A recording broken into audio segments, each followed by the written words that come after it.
अगर आप इलेक्ट्रॉनिक्स के फील्ड में नए हैं या फिर सीख रहे हैं और एसएमडी कंपोनेंट्स के बारे में आपको ज़्यादा जानकारी नहीं है, तो प्लीज़ इस वीडियो को ज़रूर देख लेना। आज मैं आपको एसएमडी कंपोनेंट्स के बारे में थोड़ा-सा जानकारी देने वाला हूँ, उनको चेक करने का तरीका बताने वाला हूँ। मुझे लगता है कि आप लोगों को बहुत कुछ सीखने के लिए इस वीडियो से मिलने वाला है। काफ़ी लोगों की कमेंट्स आ रही थी, तो फाइनली वो वीडियो आज मैं आपके लिए लेके आया हूँ। अच्छा, यहाँ पर एक चीज़ मैं आपको बता दूँ, आजकल आप किसी भी सर्किट को देखेंगे इलेक्ट्रॉनिक्स में, बड़े वाले जो कंपोनेंट्स हैं, वो बहुत कम देखने के लिए मिलते हैं। सभी के सभी एसएमडी कंपोनेंट्स वाले ही सर्किट अब आने लगे हैं। अब मार्केट में जितने भी आप किसी भी बोर्ड को देखेंगे, सब बड़े से छोटे साइज में आ चुके हैं। आप अगर टीवी की बात करेंगे, एक टाइम के टीवी के जो बोर्ड आते थे सीआरटी टीवी के, बहुत बड़े आने लगे, फिर धीरे-धीरे उनमें भी एसएमडी आने लगे। अब तो खैर एलईडी वगैरह का ज़माना है, उसमें तो आपको छोटे से छोटा बोर्ड मिलेगा और सभी के सभी कंपोनेंट्स आपको एसएमडी मिलेंगे। आपको एसएमडी कंपोनेंट्स की जानकारी नहीं होगी तो आपको रिपेयरिंग थोड़ा-सा टफ लग सकती है। वैसे कोई टफ नहीं है, एसएमडी कंपोनेंट्स भी बड़े कंपोनेंट्स की ही तरह काम करते हैं, बस उनका साइज़ छोटा होता है, उनका शेप थोड़ा-सा चेंज होता है, बस उसी को समझना है। तो चलिए इस वीडियो को स्टार्ट करते हैं। सबसे पहले तो एसएमडी कंपोनेंट्स की मैं आपको थोड़ा-सा पहचान बता दूँ। एग्ज़ाम्पल के लिए मैंने इस सर्किट को लिया है, इसमें भी एसएमडी कंपोनेंट्स लगे हैं। एक मीटर को रिपेयर कर रहा था, तो एक सर्किट मेरे पास है, तो इसके बारे में थोड़ा-सा आपको मैं यहाँ पर थोड़ा-सा बता देता हूँ इसमें, ठीक है?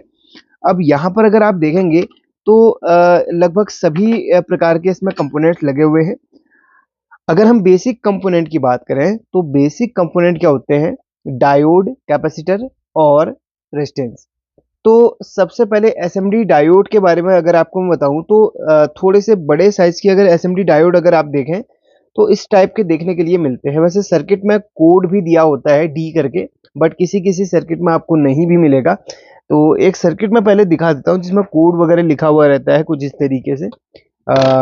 देखिए, अ, यहाँ पर रेजिस्टेंस है, तो इसके बगल में देखिए आर लिखा हुआ है, रेजिस्टेंस के बगल में आर लिखा हुआ है, डायोड के बगल में डी जेड यानी कि जेनर डायोड करके यहाँ पर कोडिंग करी गई है। यहाँ पर यहाँ पर नॉर्मल डायोड दी गई है और ट्रांजिस्टर के बगल में आपको काफ़ी बार क्यू करके भी मिलता है, काफ़ी बार आपको टी करके भी मिलता है। हालाँकि यहाँ पर टी लिखा हुआ है, तो किसी-किसी में आपको ट्रांजिस्टर के बगल में क्यू भी मिलेगा। जैसे यहाँ पर देखिए ट्रांजिस्टर है, तो यहाँ पर क्यू मिल रहा है और जो रेगुलेटर है उसके बगल में आपको आईसी लिखी हुई मिलती है या फिर यू करके मिलता है और आईसी के पास में आपको यू ही ज़्यादातर देखने के लिए मिलता है। और कैपेसिटर के बगल में आपको सी, भले वो पीएफ हो, भले ही नॉर्मल कैपेसिटर हो, तो वहाँ आपको सी देखने के लिए मिलेगा और कॉइल के बगल में आपको एल देखने के लिए मिलेगा और एलईडी के पास में आपको एलईडी देखने के लिए मिलेगा। तो इस तरीके के जो सर्किट होते हैं, किसी-किसी में कोड ज़रूर दिया रहता है। अब किसी-किसी में कोड नहीं होता है, तो उसमें आपको कंपोनेंट्स को देखकर समझना होगा। अच्छा, अगर आपको ये वीडियो लंबी लग रही हो, तो प्लीज़ बोर मत होइए, क्योंकि कुछ ना कुछ सीखने के लिए मिलता है और काफ़ी लोग बोलते हैं कि हमारी वीडियो लंबी होती है, तो उनको मैं बता दूँ, अगर आप सीखना चाहते हैं तो आपके लिए वीडियो की ड्यूरेशन मायने नहीं रखती है। हमारे द्वारा जो जानकारी दी जा रही है, अगर आप लोग उसमें इंटरेस्ट रखते हैं, तो आप लोग वीडियो के है ना टाइमिंग कभी मत देखिए।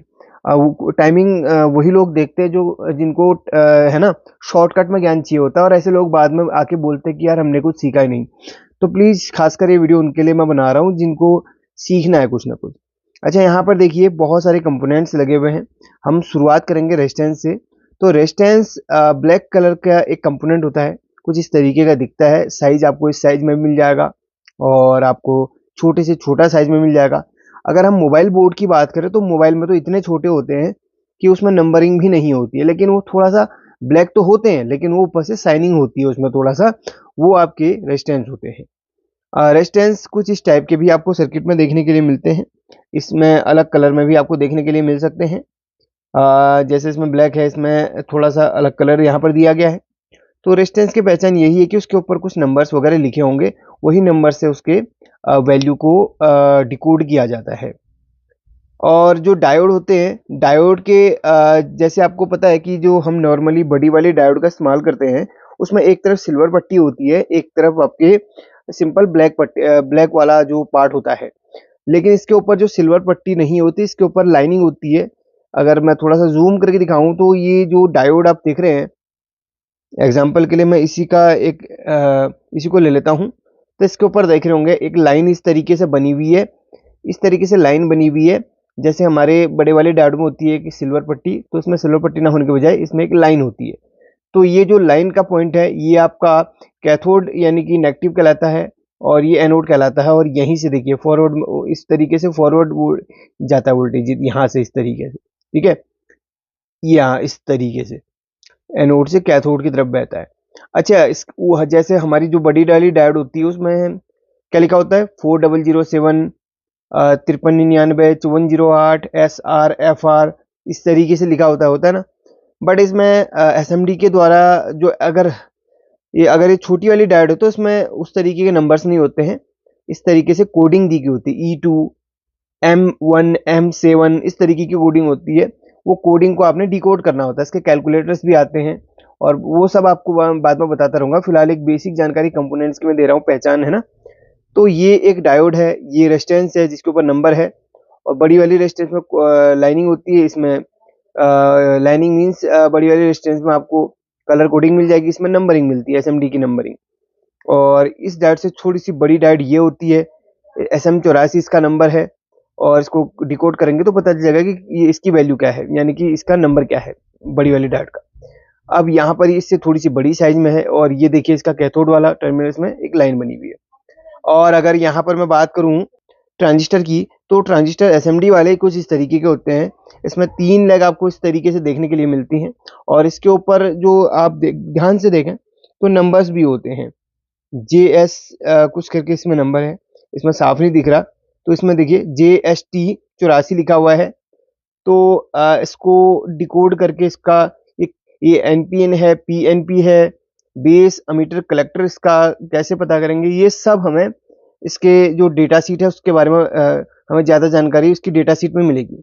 अगर आप नेट पे इसकी डेटा शीट निकाल के JST84 तो पता चल जाएगा कि ये NPN है या फिर PNP, ठीक है। तो ट्रांजिस्टर की पहचान क्या होती है, ये देखिए कुछ इस तरीके से इसमें नंबरिंग होती है और ये इसकी लेग होती है। हम बात करेंगे कॉइल की, तो कॉइल रेजिस्टेंस की ही तरह ब्लैक कलर का कंपोनेंट होता है, लेकिन कॉइल के ऊपर कोई भी नंबरिंग नहीं होती है और कॉइल को जब आप चेक करते हैं तो कंटिन्यूटी में लगातार कंटिन्यूटी बचती है।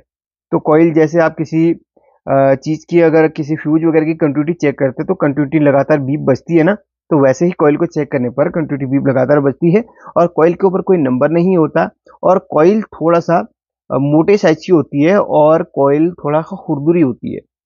कॉइल का कलर ग्रे होता है और रेजिस्टेंस का कलर पूरा ब्लैक होता है, ठीक है। तो कॉइल आपको ग्रे कलर, इसमें तो कॉइल कहीं लगी नहीं दिख रही मेरे को, लेकिन कॉइल मैंने आपको बता दिया ग्रे कलर की होती, ठीक है, थोड़ी सी खुरदुरी। अच्छा, कोई मेरे को यहाँ पर एक सर्किट अगर दिखता है तो उसमें मैं आपको कॉइल यहाँ पर, हाँ ये देखिए मोबाइल का सर्किट है, इसी में आप देख लो, ये जो आप देख रहे हैं ये कॉइल होती है।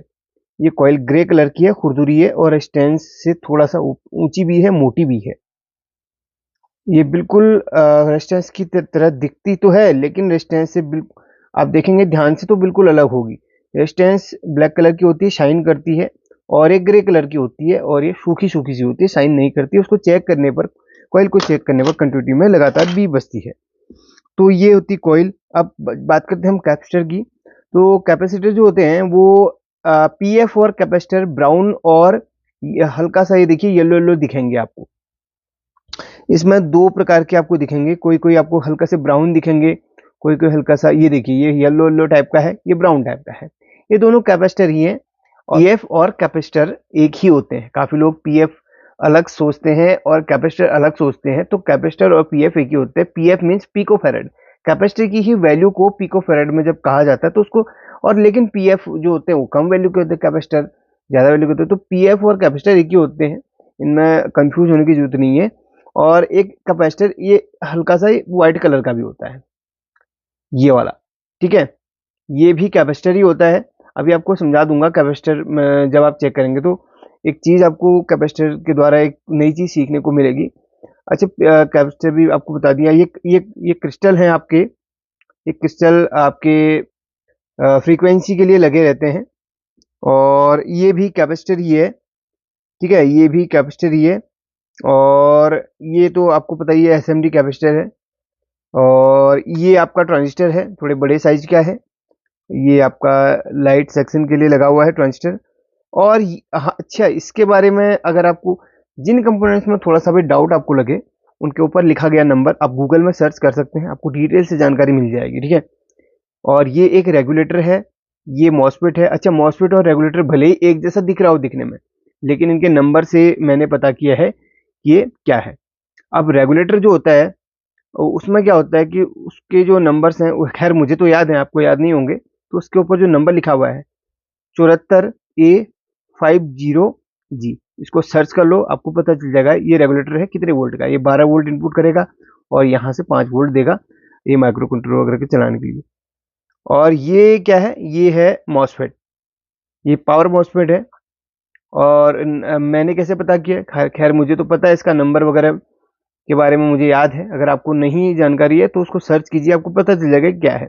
तो कभी भी दो सेम कंपोनेंट्स को एक ही समझने की गलती मत करना, तो दिक्कत हो जाती है बहुत बार। काफ़ी लोग एसएमडी में यही कंफ्यूजन काफ़ी लोगों को रहता है। और ये आईसी है, ये एक मेन माइक्रो कंट्रोलर है।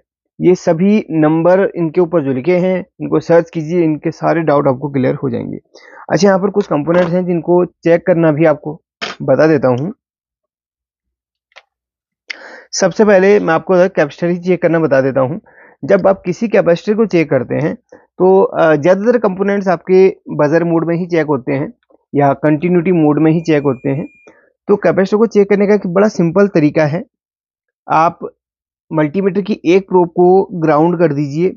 सर्किट में जहाँ पर भी मेन ग्राउंड है वहाँ पर कर दीजिए, जैसे कैपेसिटर है और यहाँ पर एक ग्राउंड का पॉइंट है या जो इसका माइनस है जहाँ पे बैटरी का माइनस दिया जाता है या फिर जहाँ पे भी GND लिखा हुआ है, तो वहाँ पर आप कैपेसिटर का एक मल्टीमीटर का एक प्रोब इस तरीके से ग्राउंड कर दीजिए। अब यहाँ पर एक प्रोब बचेगी, ये आप किसी भी कैपेसिटर के एक टर्मिनल में आपको यहाँ पर कंटिन्यूटी बीप मिलेगी। जब आप चेक करेंगे सर्किट में तो किसी भी कैपेसिटर को उठा लो, सभी कैपेसिटर के एक पॉइंट में आपको ग्राउंड मिलेगा ही मिलेगा। देखो आप, मैं इस कैपेसिटर को चेक करता हूँ, ये देखिए इस तरफ मुझे ग्राउंड मिला। अगर हम इसी कैपेसिटर को चेक करेंगे, ये देखिए इस तरफ ग्राउंड मिल गया, उस तरफ ग्राउंड नहीं मिलेगा। सिर्फ एक टर्मिनल में सभी कैपेसिटर के आपको ग्राउंड मिलेगा। अगर व्हाइट वाले की बात करूं तो देखिए यहाँ पर भी हमें ग्राउंड ये देखिए मिल रहा है। अगर मैं इस कॉर्नर में भी लगे हुए कैपेसिटर पे चेक करूं तो भी मुझे एक तरफ में ग्राउंड मिलेगा ही मिलेगा। सभी सर्किट में लगे गए ज्यादातर जो कैपेसिटर होते हैं, कि लगभग 99% जो कैपेसिटर होते हैं उनकी एक टर्मिनल सर्किट के ग्राउंड से जुड़ा हुआ रहता है। ये फिल्टर करने का काम करते हैं, ठीक है, तो इनको फिल्टर भी कहा जाता है। तो इसका जो एक टर्मिनल है सभी कैपेसिटर का, ये ग्राउंड के साथ में जुड़ा रहता है। सपोज आपके कैपेसिटर में दोनों तरफ से अगर बीप आने लगे तो आपके सर्किट में लगा गया जो कैपेसिटर है वो खराब हो सकता है। होगा नहीं ये तो कंफर्म नहीं कहूंगा, हो सकता है। तो इसलिए कैपेसिटर को बाहर निकालिए जब आपको डाउट लगे कि दोनों टर्मिनल। अब इस तरीके से भी चेक कर सकते हैं कैपेसिटर को। वैसे तो मैं एक तरीका बता रहा हूँ कि ग्राउंड पे रख के आप इस तरीके से चेक कर सकते हैं। तो दोनों में अगर जैसे इसमें एक में ये देखिए, एक में कंटिन्यूटी बीप आ रही है, दूसरे में नहीं आ रही है। सपोज इसमें दूसरे में भी आती तो हम इस कैपेसिटर को बाहर निकाल के चेक करते। अगर बाहर निकालने के बाद लगातार बीप बनी रहेगी तो वो कैपेसिटर हमारा शॉर्ट हो जाएगा, शॉर्ट कहलाएगा, ठीक है। अगर उस कैपेसिटर में बाहर निकालने पर कोई बीप नहीं है लेकिन सर्किट के वहां पर दो जो पॉइंट हैं उनमें शॉर्टिंग दिखा रहा है तो इसका मतलब है कि उसके अगल बगल कोई आईसी, कोई ट्रांजिस्टर या फिर कोई भी ऐसा कंपोनेंट जिस पर से कैपेसिटर की वो लेग जुड़ी है वो आपका शॉर्ट हो सकता है। तो प्लीज उसको निकाल के पहले अलग कर लीजिए। सपोज ये इसके अगल बगल में जो भी कैपेसिटर लगे हुए हैं इनमें अगर शॉर्टिंग आ रही है और कैपेसिटर की एक लेग तो ग्राउंड से जुड़ी है, दूसरी लेग उस आईसी के अगल बगल कहीं से भी टर्मिनल से जुड़ी है, तो 100% मैं कहूंगा कि वो आईसी खराब होती है, खराब होगी ही होगी। तो पूरा अपना डाउट क्लियर करने के लिए उस आईसी को निकालिए बाहर और फिर जाके खाली बोर्ड में कैपेसिटर को चेक करोगे तो कोई भी शॉर्टिंग नहीं मिलेगी। तो उसके अगल बगल जो सपोज ये देखिए, मैं आपको दिखा देता हूँ एक बार, मैं थोड़ा सा हिंट के तौर पे। अब यहीं पर देखिए ये कैपेसिटर जो लगा हुआ है, यहाँ पर अगर ये शॉर्ट दिखाता है तो इसके एक टर्मिनल हमारा ग्राउंड से जुड़ा हुआ है, एक टर्मिनल हमारे यहाँ से, तो ग्राउंड वाला टर्मिनल कौन सा एक बार फाइंड कर लो। और दूसरा टर्मिनल आईसी के इस लेग से जुड़ा है, तो शॉर्टिंग आ रही तो आईसी को निकाल के अलग करके हमें दूसरी आईसी लगानी होगी। और इसके अगल बगल जो कैपेसिटर लगे हैं वो शॉर्टिंग देते हैं और उन कैपेसिटर का जो 1 लेग का कनेक्शन है वहाँ से है, तो उस आईसी की खराबी है। और अगर ट्रांजिस्टर के अगल-बगल शॉर्टिंग आ रही है कैपेसिटर में, तो ट्रांजिस्टर को आप निकाल के अलग कर लीजिए। तो ये फंडा है कैपेसिटर को चेक के से सर्किट की हेल्थ जानने का। अब बात करेंगे हम यहाँ पर मॉसफेट की। तो मॉसफेट देखिए ज़्यादातर केसेज में एसएमडी में, और ज़्यादातर केसेज में एसएमडी जो कंपोनेंट्स होते हैं वो जले हुए ही मिलते हैं, और नहीं मिलते हैं तो शॉर्टिंग आपको ज़रूर उसमें दिखेगी। एसएमडी कंपोनेंट्स में एक खास चीज़ मुझे लगती है कि वो जले हुए ही मिलते हैं। किसी भी रेजिस्टेंस में कोई की खराबी अगर दिखती है, तो वो रेजिस्टेंस हमें जली हुई मिलती है। यानी कि उस रेजिस्टेंस के जो ऊपरी भाग है उसमें हमें, देखिए मैं आपको एक एग्जांपल के लिए एक दिखाता हूँ एक सर्किट, आप खुद समझ जाएंगे। एक सर्किट है, जैसे इसमें रेजिस्टेंस एक जली है, तो देखिए जब सर्किट में कहीं भी प्रॉब्लम आती है, कोई भी रेजिस्टेंस खराब निकलती है, तो उसके ऊपर की जो रेजिस्टेंस है वो इस तरीके से ब्लैक, ये देखिए उसके ऊपर के नंबर ये जल जाते हैं। तो उसका मतलब ये है कि आपके सर्किट में वो रेजिस्टेंस खराब हो चुकी है, उसको निकाल के अलग कर लो। अच्छा, उसकी जगह पर लगानी कौन सी है?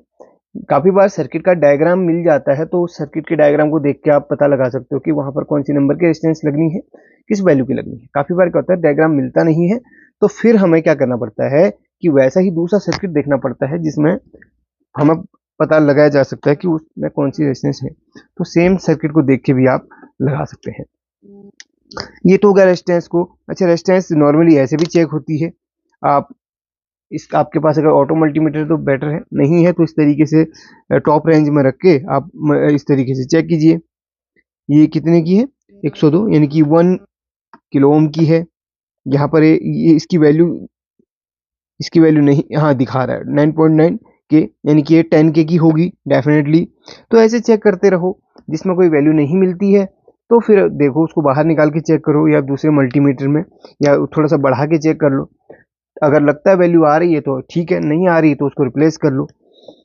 और डायोड कभी भी शॉर्ट नहीं दिखाना चाहिए आपस में। और डायोड में कोई भी एक तरफ से, डायोड क्या होता है ना, डायोड मोड में या बजर मोड में जब चेक करोगे तो डायोड में दोनों तरफ से कोई भी वैल्यू नहीं आनी चाहिए। जैसे इसमें देखिए एक तरफ से वैल्यू बिल्कुल परफेक्ट है, दूसरी तरफ से नहीं आनी चाहिए।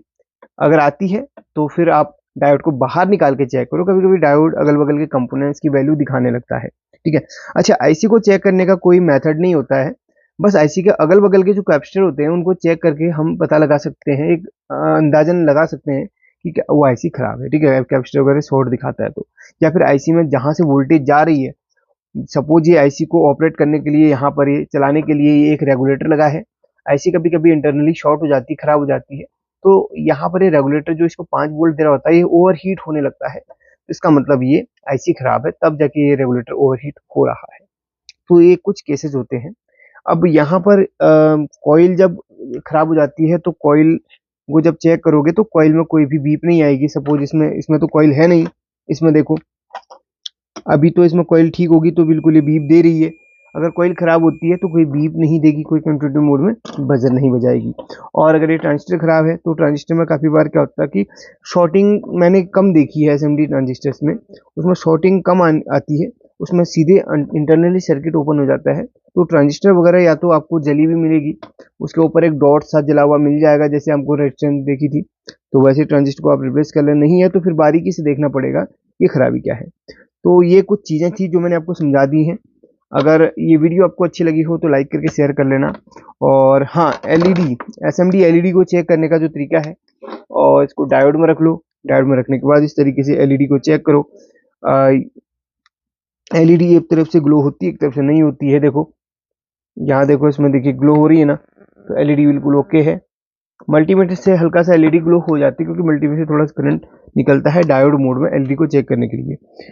तो चलिए, मुझे लगता है कि आपने बहुत कुछ सीखा इस वीडियो में। वीडियो भले ही लंबी बन गई हो, लेकिन मुझे लगता है कि इससे कुछ ना कुछ सीखने के लिए ज़रूर मिला होगा। अगर आपको यहाँ पर कुछ भी डाउट हो तो कमेंट करना, मैं एक नेक्स्ट वीडियो और बना दूंगा और कुछ नए तरीके से आपको समझाने की कोशिश करूँगा। ठीक है, थैंक यू सो मच।